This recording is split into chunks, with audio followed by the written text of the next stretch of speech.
আপনি আপনার Facebook page যদি আপনি ডিলিট করতে চান, আজকের এই ভিডিওটির মাধ্যমে দেখিয়ে দেওয়া হয়েছে আপনি কিভাবে আপনার পেজটিকে ডিলিট করবেন। তো এর জন্য অবশ্যই ভিডিওটি প্রথম থেকে শেষ অবধি থাকার অনুরোধ করব এবং আপনি আপনার ফেসবুক পেজটিকে ওপেন করে নেবেন এবং ওপেন করে নেওয়ার পর সেটিংস একটি আইকন দেখতে পাবেন। তো আপনি এই আইকন অপশনে ক্লিক করে নেবেন। এই অপশনে টাচ করে নেওয়ার পর আপনি নিচের দিকে স্ক্রল করে আসবেন এবং এইখানে একটি অপশন আপনাকে খুঁজে নিতে হবে, তা হলো অ্যাক্সেস অ্যান্ড কন্ট্রোল নামক এই অপশনে আপনাকে ক্লিক করে নিতে হবে। তো এই অপশনে টাচ করে নেওয়ার পর আপনি পেজটিকে যদি ডিঅ্যাক্টিভেট করে রাখতে চান তো ডিঅ্যাক্টিভেট পেজ অপশনে টাচ করে কন্টিনিউ অথবা আনপাবলিশ অথবা ডিলিট। যদি আপনি ডিলিট করতে চান তো ডিলিট অপশনে ক্লিক করে নেবেন।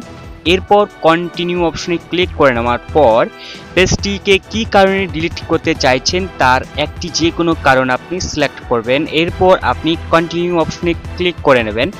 এরপর আপনি যদি চান ইনফরমেশন ডাউনলোড করতে তো আপনি ডাউনলোড ইনফো অপশনে ক্লিক করে নিতে পারেন। তো এরপর আপনি কন্টিনিউ অপশনে ক্লিক করে নেওয়ার পর আপনাকে প্রোফাইল পাসওয়ার্ড দিতে হবে। এরপর আপনি কন্টিনিউ অপশনে ক্লিক করে নেবেন। কন্টিনিউ অপশনে ক্লিক করার পর আপনি ডিলিট পেজ অপশনে ক্লিক করে নেবেন। এরপর আপনার যে পেজ সেই পেজটি একইবারে ডিলিট হয়ে যাবে। তবে এটা আপনাকে অবশ্যই মনে রাখতে হবে যে যদি আপনি 30 দিনের আগে আপনার পেজটিকে রিকভার করতে চান তো আপনি রিকভার করতে পারবেন। যদি 30 দিন পার হয়ে যায় তাহলে আপনার পেজ একেবারে পার্মানেন্টলি ডিলিট হয়ে যাবে। তো এই ছিল আজকে ছোট্ট একটা ভিডিও, দেখা হচ্ছে পরবর্তী নতুন ভিডিওতে। Bye bye.